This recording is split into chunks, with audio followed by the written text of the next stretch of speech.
নমস্কার বন্ধুরা, নতুন একটি পর্ব দেখার জন্য সবাইকে স্বাগত জানাই। আজকে আমি বাঁধাকপির একটা অন্যরকম রেসিপি শেয়ার করতে চলেছি। আপনারা প্লিজ প্রথম থেকে শেষ পর্যন্ত দেখতে থাকুন, আশা করি আপনাদের ভালো লাগবে। প্রত্যেক দিনের মতো আবারও আমার একটা অনুরোধ, যে সমস্ত বন্ধুরা নতুন তারাও চ্যানেলটি সাবস্ক্রাইব করে পাশে থাকবেন, আর পুরাতন বন্ধুরা একটা লাইক দিয়ে ভিডিওটি দেখতে থাকবেন। এখানে আমি একটা বাঁধাকপি নিয়ে নিয়েছি। বাঁধাকপির সাইড থেকে কিছুটা অংশ আমি কেটে নিয়েছি, এইটুকু হলেই আমার হয়ে যাবে। এবার বাঁধাকপিটাকে একটা ছুরির সাহায্যে ছোটো ছোটো করে কেটে নিচ্ছি, একদম ঝিরিঝিরি করে কেটে নিতে হবে। এই সময় অফ সিজনের বাঁধাকপি আমাদের খেতে ভালো লাগে না, তবে যদি এইভাবে একবার রান্না করে খান সবাই কিন্তু চেটেপুটে খাবে।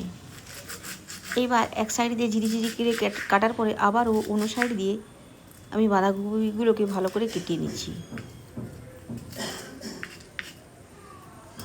এখানে আপনারা বেশি পরিমাণে বাঁধাকপি নিতে পারেন, আমার এইটুকু দরকার, আমি এইটুকু নিয়েছি। এবার বাঁধাকপিগুলোকে একটা ঝুড়িতে নিয়ে নিলাম। এবার বাঁধাকপিগুলোকে ভালো করে ধুয়ে নিয়ে আসছি। বাঁধাকপিগুলো ভালো করে ধোয়া হয়ে গেছে। এবার একটা মিক্সি নিয়ে নিয়েছি, মিক্সিতে ওই বাঁধাকপিগুলোকে আমি দিয়ে দিচ্ছি। এর সঙ্গে আমি কিছু মশলা অ্যাড করে দিচ্ছি, যেমন দিয়ে দিচ্ছি কিছুটা পরিমাণ সাদা সর্ষে।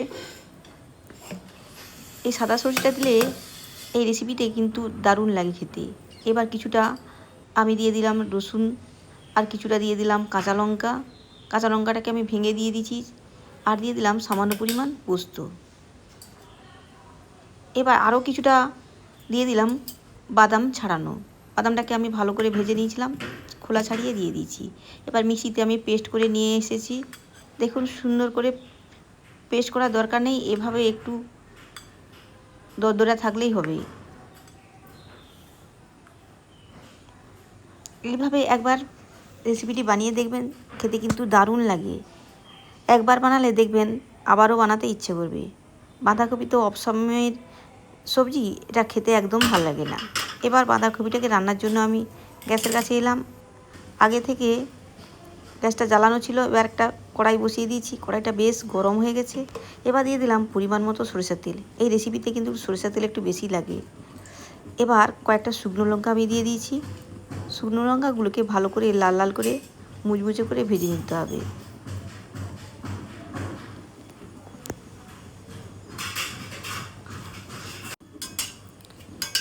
এরপরে আমি লঙ্কাগুলোকে ভালো করে খুন্তির সাহায্যে নেড়ে চেড়ে একদম লাল লাল করে ভেজে নেব। ভাজার সময় দেখতে হবে লঙ্কাগুলো যেন একদম পুড়ে না যায়, তাহলে কিন্তু স্বাদটা খারাপ হয়ে যাবে। এরপরে ওই তেলেই আমি দুটো পেঁয়াজ কুচিয়ে রেখেছিলাম, পেঁয়াজগুলোকে আমি দিয়ে দিচ্ছি। এখানে আপনারা আরও বেশি পরিমাণে পেঁয়াজ দিতে পারেন। যদি পেঁয়াজটা বেশি পরিমাণে দিয়ে যায় তাহলে এর স্বাদ কিন্তু দুর্দান্ত হয়ে থাকে।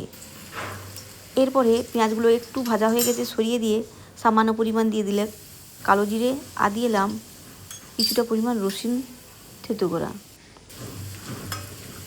এবার খুন্তির সাহায্যে মশলাগুলোকে একটু আলাদা করে ভেজে নিচ্ছি।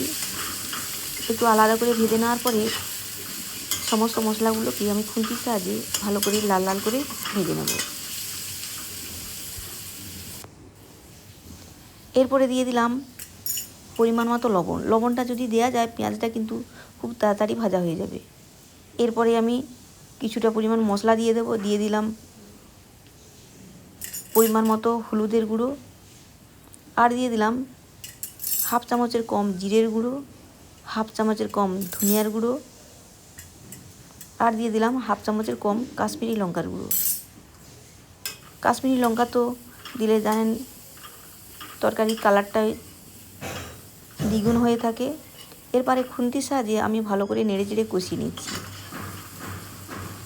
অনেকটা সময় কষানোর পরে দেখুন মশলা থেকে সুন্দর তেল ছেড়ে দিয়েছে। এরপরে আমি বেটে রাখা পাতাকপিগুলোকে দিয়ে দিলাম। এগুলোকে দিয়ে আবারও খুন্তির সাহায্যে সুন্দর করে নেড়ে চেড়ে কষিয়ে নিতে হবে।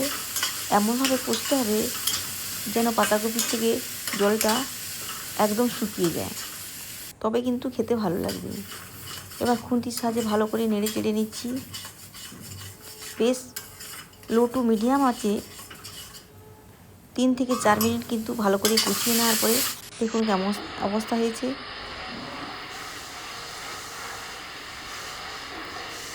বারবার করে কিন্তু নাড়তে হবে, যেন এটা ভালো করে নাড়া হয় আর তলাতে যেন না লেগে যায়।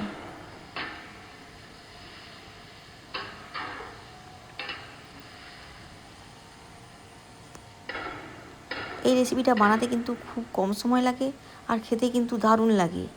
একবার বানিয়ে দেখবেন বন্ধুরা। এরপরে আমি একটুক্ষণ ঢাকনা চাপা দিয়ে দিলাম, লো আঁচে একটুক্ষণ রান্না করে নিলাম। এবার ঢাকনা খুলে নিয়েছি। জলটা আমার অনেকটাই শুকিয়ে গেছে। আবার খুন্তির সাহায্যে ভালো করে নেড়ে চেড়ে নিচ্ছি।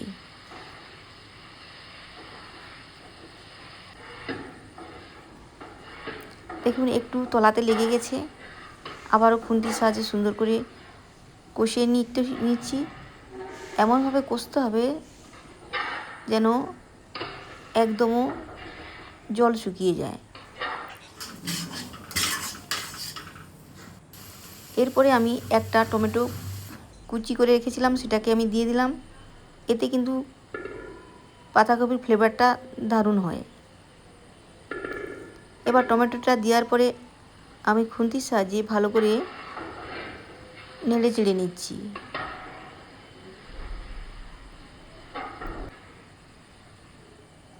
এই সময় গ্যাসের ফ্লেমটাকে কিন্তু লোতেই রাখতে হবে।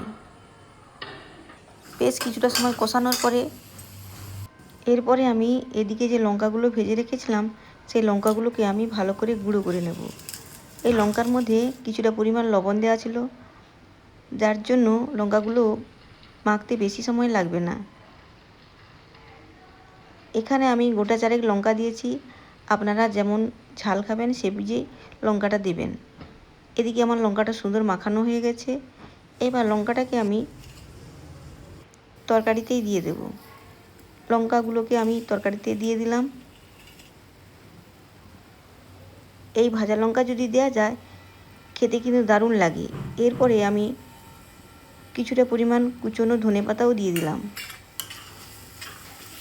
ধনেপাতা দেওয়াতে এর ফ্লেভারটা কিন্তু দারুণ হয়। আবারও খুন্তির সাহায্যে ভালো করে নেড়ে চেড়ে নিলাম। এর থেকে বেশি আর রান্না করব না। এরপরে আমি গ্যাসের ফ্লেমটাকে অফ করে দিলাম। ঢাকনা চাপা দিয়ে রাখবো যতক্ষণ না পরিবেশন করছি ততক্ষণ পর্যন্ত। 2 থেকে 3 মিনিট পরে আমি ঢাকনা খুলে নিয়েছি। এরপরে আমি একটা প্লেটে পরিবেশন করলাম। বাঁধাকপির একঘেয়েমি রান্না না খেয়ে এইভাবে একবার বাঁধাকপি রান্না করে দেখবেন, খেতে কিন্তু দারুণ লাগে। একবার যদি রান্না করেন দেখবেন বারবার কিন্তু রান্না করতে ইচ্ছে হবে, আর সময়ও কিন্তু খুব কম লাগে। আজকে আমার এই রেসিপিটি কেমন হয়েছে তা কমেন্টসে জানিও বন্ধুরা। এতক্ষণ পর্যন্ত যে সমস্ত বন্ধুরা ভিডিওটি দেখছেন তাদের অসংখ্য ধন্যবাদ। আর এটার ফ্লেভারটা আরও বাড়ানোর জন্য উপরে একটু আমি কাঁচা সরষের তেল দিয়ে দিলাম। যদি ভিডিওটি একটু ভালো লেগে থাকে তবে প্লিজ একটা সাবস্ক্রাইব করবেন আর লাইক কমেন্ট করতে একদম ভুলবেন না। ভালো থাকবেন, সুস্থ থাকবেন। দেখা হবে অন্য কোনো ভিডিও।